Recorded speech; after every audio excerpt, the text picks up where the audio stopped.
जैसा कि आपने थंबनेल में पढ़ा कि डिस्ट्रीब्यूटरशिप की शुरुआत कैसे करें, एक डिस्ट्रीब्यूटर कैसे बने।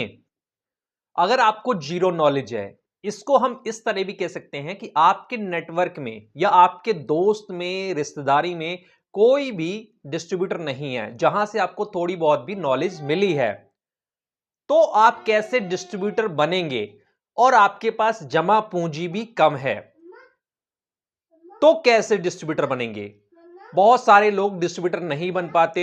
वो एक्सक्यूज ये देते हैं कि उनके पास पैसे नहीं है, उनके पास नॉलेज नहीं है और उनको इस चीज की कोई भी जानकारी नहीं है कि शुरुआत कैसे करें। लेकिन मैं आपको बताऊंगा, अगर आपके पास पैसे नहीं है, जीरो नॉलेज है और शुरुआत करना चाहते हैं तो कैसे करें, इस वीडियो से आप सीखेंगे। हट! इसे चुप नहीं कर पा रहा क्या? चुप। सबसे पहले मैं वीडियो बहुत लंबी नहीं बनाऊंगा, आपको शॉर्ट में समझाऊंगा।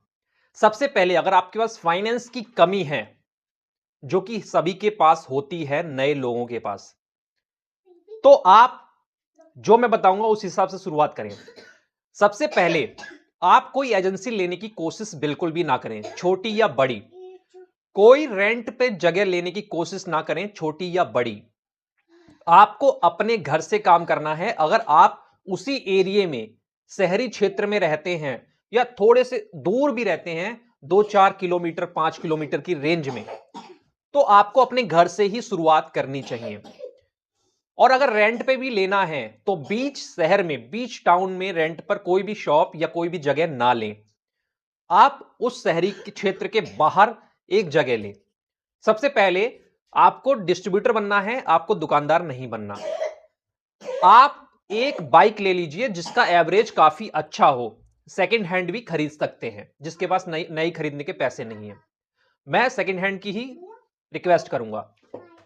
चुप रह। अब आपने बाइक ले ली, आप बड़े बड़े थैले बनवाइए दोनों तरफ। आपको वो सप्लाई वाला नहीं बनना जो छोटे छोटे बीड़ी सिगरेट गुटखा ये बेचते हैं, आपको ये नहीं बनना। आप थैले टंगवाइए और 5 प्रोडक्ट पकड़ लीजिए जिस भी क्षेत्र में आपको डिस्ट्रीब्यूटरशिप शुरुआत करनी है। जैसे कि अगर आपको कॉस्मेटिक पर्सनल केयर में करनी है तो 5 ऐसे प्रोडक्ट पकड़ लीजिए जो कि आपको सस्ते मिलते हो, यानी आपको बहुत ज्यादा पैसा लगाना जरूरत नहीं पड़े और सभी दुकानदार उसको रखते हो।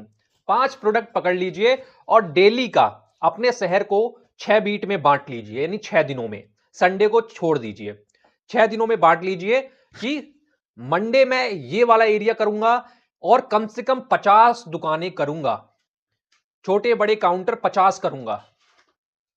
ऐसे ही हर दिन अलग अलग एरिया की उसकी लिस्ट बना लीजिए। दुकानों के नाम लिखते जाइए ताकि अगली बार आपको आसानी हो। नाम, कांटेक्ट नंबर और दुकानदार कौन है, कौन वहां पर ऑर्डर देता है, आपको नॉलेज बढ़ानी है। अब आप अपनी बाइक से डेली उस एरिया में माल लोड करके निकल जाइए। 50 से 60 कॉल करनी है और उधार बिल्कुल नहीं देना है। मेरी बात ध्यान से सुन लीजिए, उधार आपको नहीं देना है। आप 50 से 60 कॉल करेंगे, आपकी 2 से 4 कॉल सक्सेसफुल रहेगी शुरुआत में। नगद में माल लोग ले लेंगे। अगर आप उनको डिस्ट्रीब्यूटर से अच्छा रेट देंगे तो माल ले लेंगे। अब मैं आपको बता दूंगा कि आपको माल कैसे खरीदना है ताकि आपको आपके एरिया के जो डिस्ट्रीब्यूटर हैं, बड़े बड़े होलसेलर हैं, उनसे सस्ता आप दे पाएं। इसके लिए आप अपने उस एरिया के किसी भी डिस्ट्रीब्यूटर, किसी भी होलसेलर से कोई सामान नहीं खरीदें। आपको किसी बड़े एरिया पर, जहां पर बहुत बड़े बड़े सिटी के लोग आते हैं, वहां से आपको कहीं से माल लेके आना है, सामान लेके आना है। तभी आप सस्ता दे पाएंगे और तभी आप नगद बेच पाएंगे। 50 दुकानें करने में 2 से 4 जने नगद तो ले ही लेंगे, 4 रिटेलर नगद तो ले ही लेंगे। और आपको बड़ी दुकानों पर फोकस नहीं करना, छोटी से छोटी दुकानों पर करेंगे तो ज्यादा लोग नगद ले लेंगे, क्योंकि उनको उनकी दुकान पर मिल रहा है और नगद मिल रहा है। कोई अगर 1 पीस भी ले, 2 पीस भी ले, तो उसको वही रेट लगाइए जो आप बल्क ऑर्डर में भी रेट देते हैं। अगर वो दुकानदार है और वो कहता है 2 पीस ही चाहिए, तो उसको रेट वही नहीं लगाइए जो 50 पीस लेता है। डेली आपकी 2 से 4 कॉल निकलेगी और वो नगद का काम रहेगा, आपका कहीं उधार फंसेगा नहीं।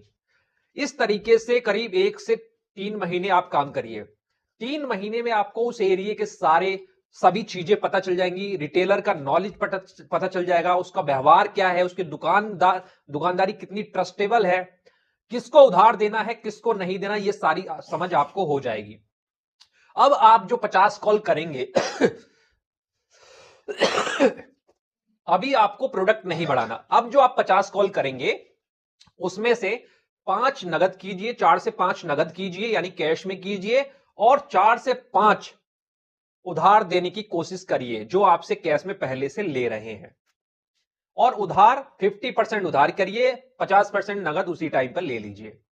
इस तरह से धीरे धीरे क्रेडिट देना है। अब आपको 6 महीने हो चुके, अब आप क्या करिए कि और भी प्रोडक्ट अपनी लाइन में बढ़ाइए, और माल सब खरीद के अपने घर पर रखें या कहीं भी गोदाम ले, शहरी क्षेत्र से बाहर ले, आपको सस्ते में मिल जाएगी। सप्लाई पूरी कीजिए। अगर आपके पास किसी दिन किसी एरिया में जाते हैं 50 दुकानें आपकी 3 बजे तक हो जाती हैं, तो भी आप आराम मत करिए। 3 बजे से लेके रात को 7 बजे 6 बजे तक और दुकानें कर डालिए, उस एरिया में और सर्च कीजिए। संडे को मैं देखो कहीं किस जगह मार्केट संडे को बंद रहती है, किसी जगह मंडे को बंद रहती है, किसी जगह ट्यूसडे को बंद रहती है। तो आपके एरिया में मैन बाजार किस दिन बंद रहता है उस दिन आप अपनी छुट्टी रखिए। मैन बाजार किस दिन बंद रहता है, आप नहीं सॉरी मैन बाजार जिस दिन बंद रहता है, ठीक है, उसका ध्यान रखिए, और अपनी छुट्टी ऐसे दिन कीजिए 6 दिन की बीट करने के बाद जो संडे आता है या कोई ऐसा दिन आता है कि उस मैन बाजार में जो होलसेलर हैं, जो बड़े बड़े दुकानदार हैं, उनसे जाके कोशिश करिए बात करने की। तो एक आपको बात करने का तरीका पता चल जाएगा, मार्केट में क्या रेट चल रहा है वो पता चल जाएगा। और मैं 50 लोगों से आपको उस दिन में मिलना है, और उसमें से केवल नगद ही आपको देना, उधार बिल्कुल नहीं करना। आपको इस तरह काम करते करते 6 से 8 महीने 9 महीने हो जाएंगे। फिर उसके बाद आपको खुद ही नॉलेज हो जाएगी कि कौन कौन से और प्रोडक्ट बढ़ाऊं जिसमें मुझे ज्यादा मार्जिन मिले और मैं और ज्यादा सस्ता ला सकता हूं। मैं बता रहा हूं आपको, एकदम एग्जैक्ट फॉर्मूला बताया है, क्योंकि मैं इसी लाइन का हूं और मैंने हजारों लोगों को बनते और बिगड़ते भी देखा है। लेकिन आप इस तरीके से शुरुआत करेंगे, कम पैसे हैं, नॉलेज जीरो है, तो आप बनेंगे ही बनेंगे, बर्बाद नहीं होंगे। ठीक है, आप इस तरह करिए। मैं और भी चीजें बोल सकता हूं यहां पर, और भी चीजें, लेकिन वीडियो काफी लंबी हो जाएगी।